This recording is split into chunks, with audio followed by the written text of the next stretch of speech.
Has anyone noticed the weird stuff going on at Amazon? No. I'm not referring to their lack of humanity. I'm talking about an even more dire problem. Their original content. Most people are used to Netflix having their slew of hit or miss shows, but Amazon Prime Video is as equally guilty of having questionable content. From fanfic-based rom-coms to abysmal musicals. Let's get loud. Amazon seems to be really trying to balance their output of quality versus quantity. And while I was scrolling through all of these options, I found something that caught my interest. I watched the trailer for this new J-Lo project and gathered zero idea of what this could be about other than that it's a musical. The only thing I knew is that I had to watch it. I love a good bad movie. Oh, yeah. So I was extremely giddy when I saw that this project had more to offer than just this musical movie. There's the movie, the behind the scenes documentary, and a tour. Wait a minute, no tour, just the movie and the documentary, all to promote J-Lo's new album, This Is Me Now, a follow-up to her 2002 album, This Is Me Then. Much to her chagrin, and a huge surprise to me, the masses were not very receptive of this project. In fact, not only did people not want this movie, they are going out of their way to drag J-Lo to incomprehensible depths. My go-to order at the bodega was cheese on a roll with an orange drink, if you know, you know, and a small bag of chips. That is the most plain fucking order. What chips? Like what drink? Like what? Nothing else in the sandwich? The movie was review bombed on platforms like IMDb, but strangely enough, on Rotten Tomatoes, it has an overall 70%, and the documentary sits at a 100% critics rating with only 7 critic reviews, which a lot of people say is bot, but who's to say? Across the board, it seems like it's a above average project. However, most of these negative reviews tend to only critique J-Lo's personality. Nothing super critical about the artwork itself. They literally just hate J-Lo. Comments range from J-Lo makes a bad movie to let everyone know she's a narcissist. One long boring music video pandering to J-Lo's ego and her new album. It was over the top information overload, and those gods up in the sky were basically fallen angels, Satan worshippers. Pure narcissistic cringe.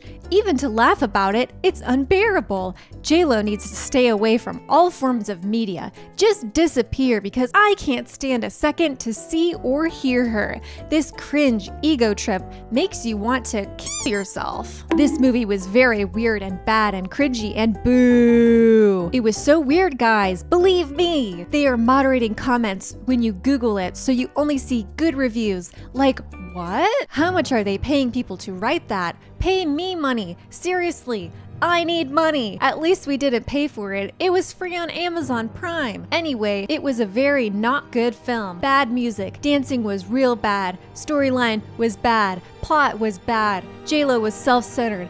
But she did spend a big bag on the CGI. Slay! CGI slapped, honestly. It was cool. I wish all the best to the graphic artists on the set and Post Malone.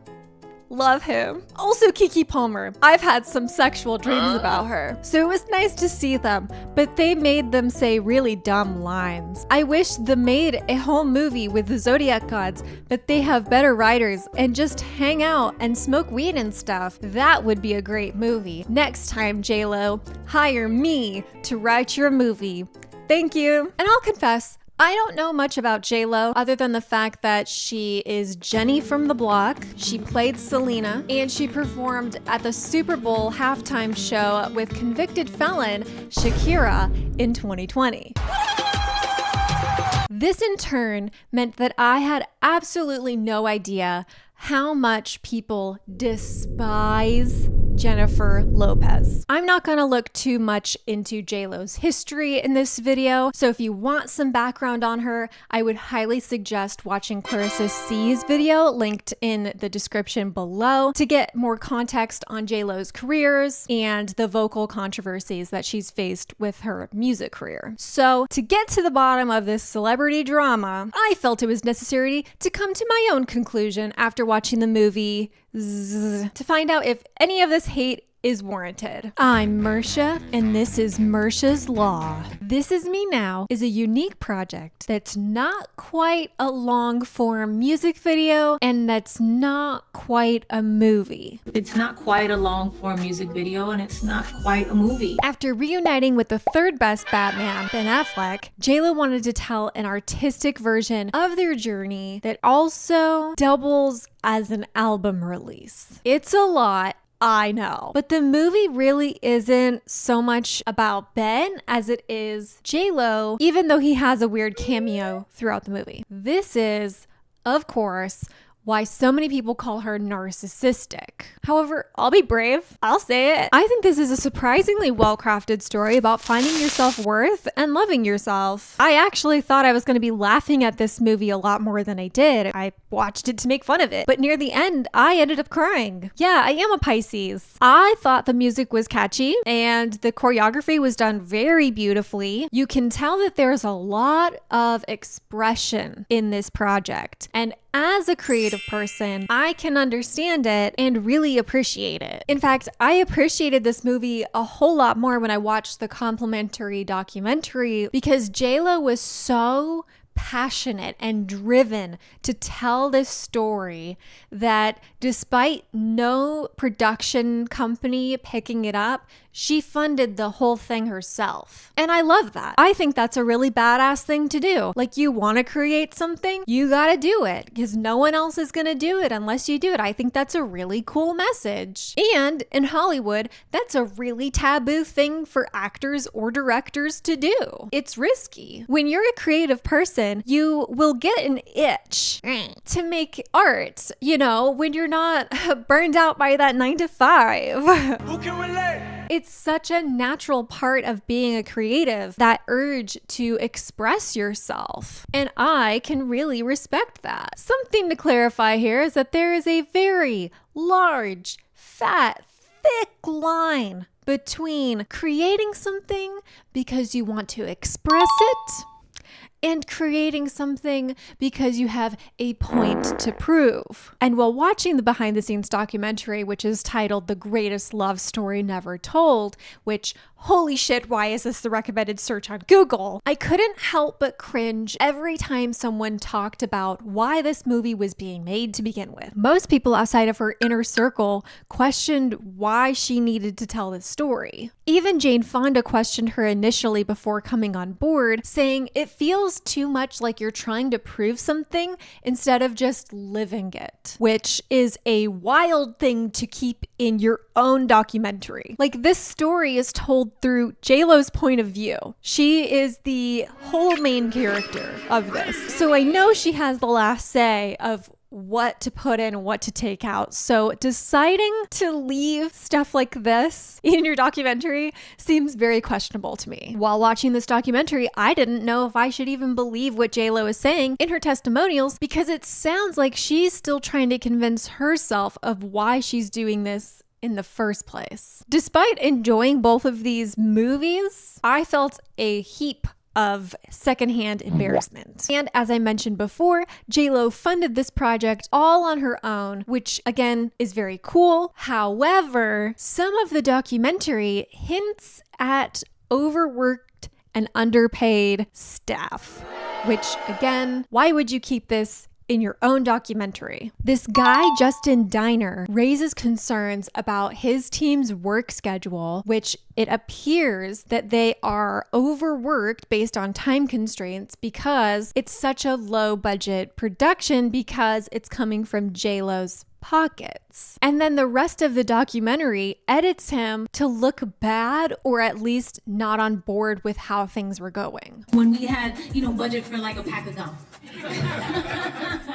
It's so tone deaf to leave this in a documentary that you're paying for. And on that note, if you're paying for this, why does there need to be a documentary? Like, what other thing needs to be said about this aside from some kind of like personal agenda? I feel like the word agenda is taboo now. A lot of people have been speculating Ben Affleck's true feelings throughout this process, which is pretty understandable. In his own testimonials, Daredevil goes as far as comparing alcoholism, which is something that he's unfortunately very familiar with, to her vanity and her insatiable desire to look good in the public eye. Others point out how the documentary is named after the book of love letters that Ben Affleck gave J-Lo, and how she shared this private book seemingly without his consent, which is all just pure assumption. There's no proof that Ben has been anything other than just mildly annoyed. Come to think of it, he's constantly in a state of annoyance.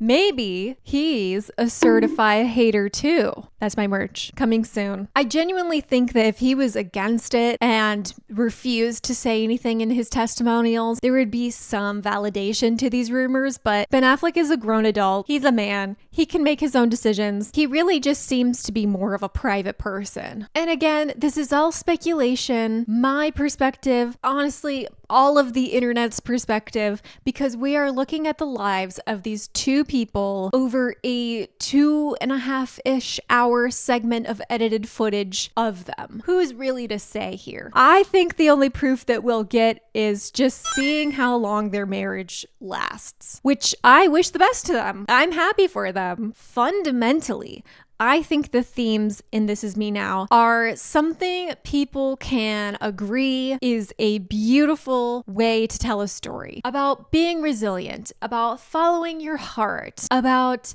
telling the story of your love. I mean, most people celebrate their love by having marriages. It's a very normal thing to want to scream at the rooftops that you're in love with so-and-so. And after 4 marriages, this is the only one that's had a whole musical dedicated to it. So that has to count for something, right? But do any of the positives of this project matter if the person sharing the story is not considered a good person? I'm not really one to follow celebrity drama, but when there's an insurmountable amount of people saying bad things, I have to take a look at what is going on. And while she hasn't done anything exactly illegal per se, other than that one time she allegedly worked with P. Diddy, J-Lo often comes across as being a morally gray person. From service workers saying that she took tips back, to dancers on her team that are overworked, berated by her, and sent out of audition rooms for being Virgos. Jennifer Lopez held an audition for dancers for one of her tours, and she said, by a show of hands, if there are any Virgos in the room, can you just raise your hand? She looked at them and she said, thank you so much for coming. And they had to leave after a full day up. To even celebrities like Tommy Davidson getting the cold shoulder, J-Lo has had a track record of having a target on her back when it comes to bad publicity. Despite all the negative media though, there are a few instances where she is talked highly of. She actually does a lot of charity work, and a lot of her former lovers and even co-stars have said really great things about her. Mark Anthony praises her for being an all-around incredible person, saying she's the first one in the room and the last one to leave.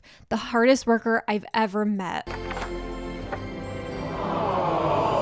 On their Atlas tour in Mexico City, Simu Liu shuts down a very rude interviewer asking about her personal affairs with Ben Affleck at the time, stating that Jen is a producer on this movie and the reason why I am here and why Sterling K. Brown was in this beautiful movie because Jen cares. And Jen cares about things like representation and diversity, and she's a boss. So on one hand, you have her being this very typical Hollywood diva, and on another, she's done more for the Latin community than any person before her without breaking the law. Looking at you, Shakira. I mean, J-Lo was such a hot topic for discussion that she helped Google invent Google Images. So, do the negative accounts warrant the pushback? Or is the hate surrounding the iconic JLo unjustifiable? After examining each article closely and defined by her previous track record, in my judicial opinion, I believe that the extraordinary amount of hate Miss Jennifer Lopez or Mrs. Jennifer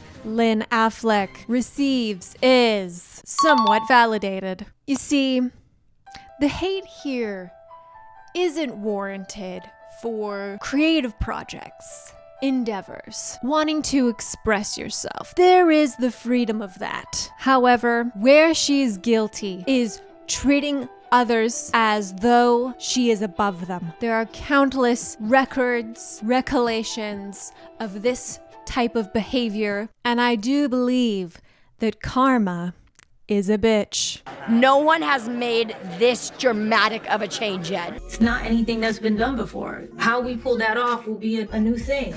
A new version of what you do with an album. But tell me your thoughts. Has JLo wronged you in the past? Maybe you're a service industry worker and you've seen her at a fancy restaurant and she treated you poorly. I would love to hear about it. Have you seen her new movie? Is it awful to you, or are you an artist? Do you think that the hate that she gets is actually warranted? This video was an interesting journey for me. I don't usually get into celebrity drama, but if you liked it, then let me know, because I would love to bring some more hot topics into the courtroom. Thank you so much for watching. Subscribe, maybe?